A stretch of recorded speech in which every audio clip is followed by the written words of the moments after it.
जय हिंद दोस्तों, आपका स्वागत है आपके अपने पसंदीदा चैनल स्टडी एंड अपडेट्स में। जय हिंद दोस्तों, मैं राजकमल आप सभी का स्वागत करता हूं स्टडी एंड अपडेट्स में।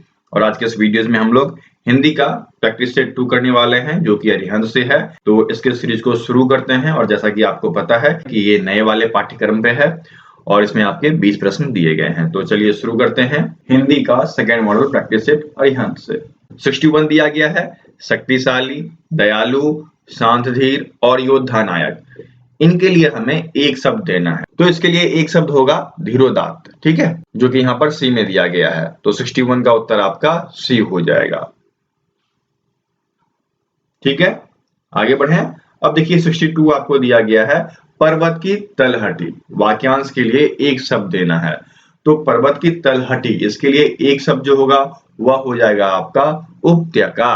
ठीक है, उपत्यका यहाँ पर आपको बी में दिया गया है। तो उत्तर आपका हो जाएगा 62 का बी। और यहाँ पर आपको दिया गया है बेसिन। तो बेसिन का मतलब क्या होता है? ये नदी में बेसिन मिलती है ना, जहां पर दो नदियां आपस में मिलकर एक बेसिन बनाती है और जहां तक पानी रहता है वो बेसिन कहलाता है। ठीक है। घाटी दिया गया है। तो घाटी क्या होता है? दो पर्वतों के बीच का संकरा मार्ग घाटी कहलाता है। ठीक है, तो ये चीज था यहाँ पर इंपॉर्टेंट। तो उत्तर आपका 62 का बी हो गया। चलिए आगे बढ़ते हैं। 63 आपको दिया गया है आधी रात का समय। तो आधी रात का समय क्या कहलाता है? मध्य रात्रि, या फिर इसके लिए दूसरा शब्द क्या हो जाएगा? निशित। निशित यहाँ पर आपको डी में दिया गया है। यहाँ पर आपको सवड़ी दिया गया है। ठीक है, ए में। तो रात का जो गोधूली वेला होता है वह सवड़ी कहलाता है। उसके बाद विभारी दिया गया है। तो तारों वाली रात को विभारी कहा जाता है। और निशित जो है, निशित आपके मध्य रात्रि का समय कहलाता है, या फिर अर्धरात्रि कह लीजिए, या फिर रजनी कह लीजिए। ठीक है, तो 63 का उत्तर आपका डी हो जाएगा। चलिए आगे बढ़ें। देखिए 64 दिया गया है कौटिल्य के लिए उचित विलोम विकल्प का चयन कीजिए। तो कौटिल्य के लिए हमें विलोम ढूंढना है। तो सर्वप्रथम मुझे ये बताइए कि कौटिल्य का मतलब क्या होता है? कौटिल्य का मतलब होता है कुटिलता, टेढ़ापन या फिर कूटनीति वाला व्यक्ति। ठीक है, ये एक विचार को दर्शाता है। तो इसका उल्टा हमें ढूंढना है, सरल व्यक्ति ढूंढना है। ठीक है, जिसमें सीधापन हो। तो सीधापन और सरल के लिए हम दो चीज का प्रयोग करते हैं। एक तो आर्जव का प्रयोग किया जाता है, दूसरा आपका मार्दव का प्रयोग किया जाता है। ठीक है, तो यहाँ पर आपको मार्दव नहीं दिया गया, आर्जव दिया गया है। तो उत्तर आपका हो जाएगा 64 का सी। ठीक है, तो 64 का सी उत्तर हो गया। चलिए आगे बढ़ते हैं। अगला प्रश्न आपको दिया गया है विरह के लिए उचित विलोम का चयन करें। तो विरह का मतलब बताइए क्या होता है? विरह मतलब आपका हो जाता है वियोग, किसी का अभाव होना या दूर होना, यह कहलाता है विरह। ठीक है, तो दूर होने का उल्टा क्या हो जाएगा? मिलना, है ना। यहाँ पर वियोग दिया गया है, ये तो समानार्थी हो गया, छूटना समानार्थी हो गया, टूटना समानार्थी हो गया। लेकिन मिलन जो हो जाएगा वह इसका विलोम हो जाएगा।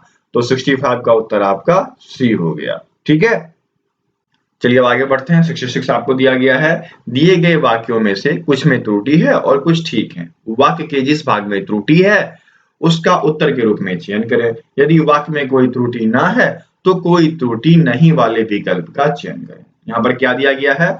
मुझे रेलगाड़ी में यात्रा करना अच्छी लगती है। यात्रा करना आकार की मात्रा है और अच्छी लगती है, कैसे हो जाएगा? गलत हो गया ना। अच्छा लगता है। ठीक है, अच्छा लगता है। यदि ये दिया गया होता तब जाकर आपका वाक्य जो होता बिल्कुल शुद्ध होता, है ना। तो यहाँ पर सी वाले में त्रुटि है। तो उत्तर क्या हो जाएगा आपका? 66 का उत्तर आपका सी हो जाएगा। ठीक है, और मैं आपको बता दूं कि प्रीवियस ईयर के कुल 39 वीडियोस दिए जा चुके हैं। एक बार मैं उनकी चर्चा कर देता हूं।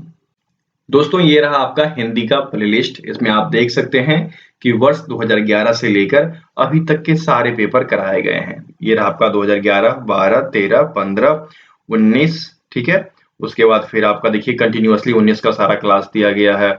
उसके बाद आप देख सकते हैं फिर 2021 का क्लास दिया गया है। तो कुल 39 वीडियोज हैं। ठीक है, 39 वीडियोज प्रीवियस ईयर के हिंदी के हैं। तो यह आपके लिए बहुत ही महत्वपूर्ण साबित होगा। आप प्रैक्टिस सेट्स को भी लगाइए और प्रीवियस ईयर पेपर को भी देखिए। ठीक है, चलिए आगे बढ़ते हैं। 67 आपको दिया गया है दिए गए वाक्य में रिक्त स्थानों की उचित शब्दों द्वारा पूर्ति के लिए 4-4 विकल्प दिए गए हैं। उपयुक्त विकल्प चुनिए। यहाँ पर आपको दिया गया है ताजमहल वास्तुकला की मुगल शैली के स्मारकों में श्रेष्ठतम डैश है। क्या है? स्मारक है, कीर्ति है, इमारत है या मस्जिद है। उत्तर क्या हो जाएगा? इन चार में से जल्दी बताइए। देखिए, श्रेष्ठतम क्या हो जाएगा? श्रेष्ठतम स्मारक है। ठीक है, आपके दिमाग में चल रहा होगा कि कीर्ति का प्रयोग क्यों नहीं किया गया, यहाँ पर स्मारक क्यों किया गया? तो स्मारक इसलिए किया गया क्योंकि यह किसी की याद में बनाई गई स्मृति है। ठीक है, इसलिए यहाँ पर हम श्रेष्ठतम स्मारक का चयन करेंगे, श्रेष्ठतम कीर्ति का नहीं। ठीक है, तो उत्तर क्या हो जाएगा? उत्तर आपका 67 का ए हो जाएगा। आपका ताजमहल हो गया, जमा मस्जिद हो गया, लाल किला हो गया, ये सभी क्या हैं? मुगल काल के वास्तुकला की श्रेष्ठतम स्मारकों में से एक हैं ये तीन। ठीक है, चलिए आगे बढ़े। 68 दिया गया है, इस संसार में चरित्र से बढ़कर कोई और डैश गुण नहीं है, बड़ा, बेहतर, श्रेष्ठ और ऊंचा। क्या हो जाएगा? इस संसार में चरित्र से बढ़कर कोई और श्रेष्ठ गुण नहीं है। ठीक है, श्रेष्ठ सबसे ऊंचा, बेहतर जो माना जाता है उसको श्रेष्ठ बोला जाता है। ठीक है, ऊंचा दिया गया है लेकिन श्रेष्ठ सबसे अव्वल है, इसलिए यहाँ पर हम श्रेष्ठ का चयन करेंगे। तो 68 का उत्तर आपका सी हो जाएगा।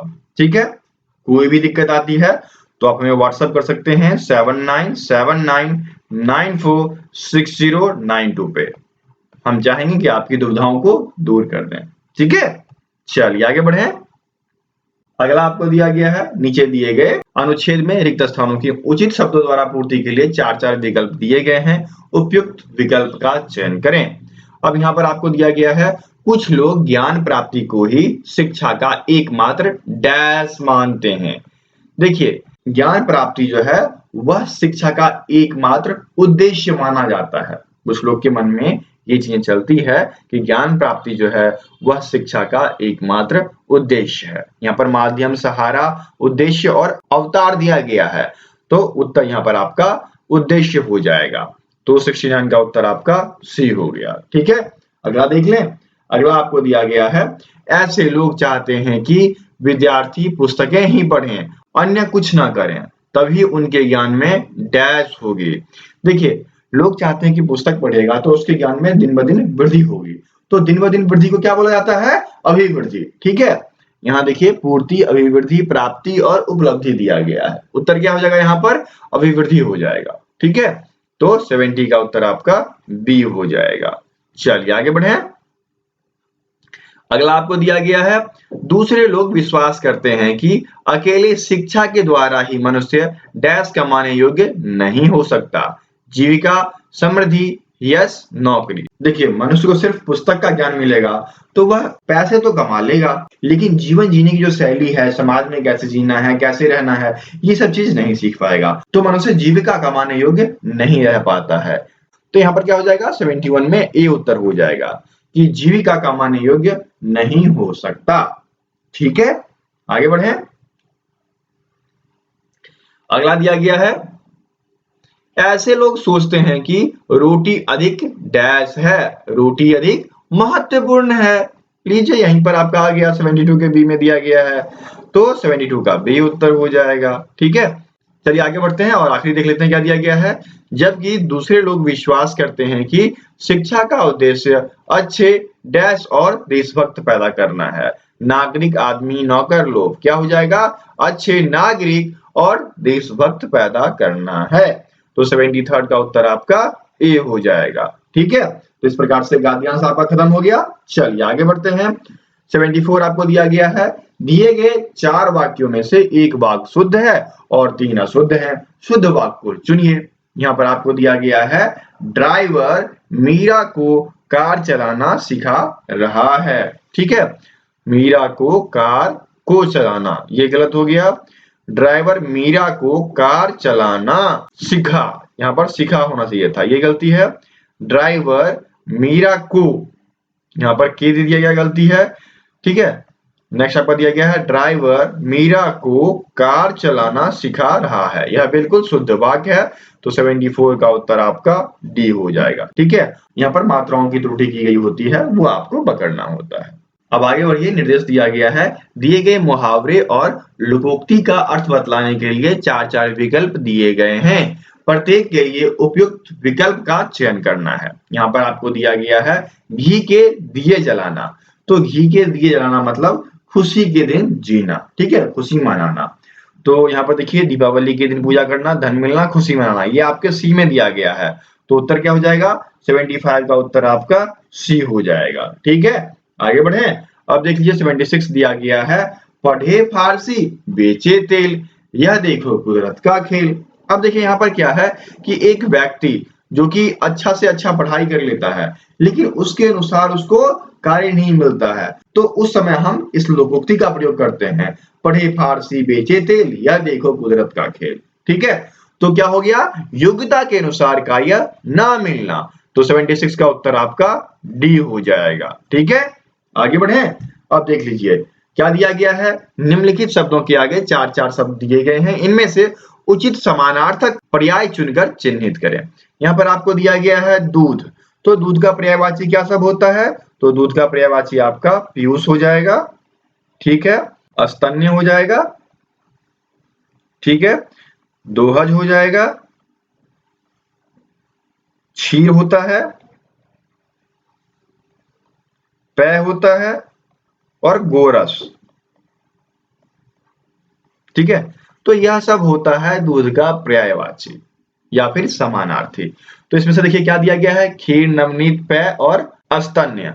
तो स्तन्य इसका उत्तर हो जाएगा। ठीक है, 77 का उत्तर आपका डी हो जाएगा। यहाँ पर पेय दिया गया है पीने योग्य और पेय होता है। ठीक है, अंतर है थोड़ा बहुत, तो ध्यान रखिएगा। तो यहाँ पर 77 का उत्तर डी हो गया। चलिए आगे बढ़ते हैं। हाथ दिया गया है, तो हाथ का पर्यायवाची क्या सब हो जाता है? हाथ का पर्यायवाची आपका भुजा, बाहु, कर, पानी, भुजाना इत्यादि।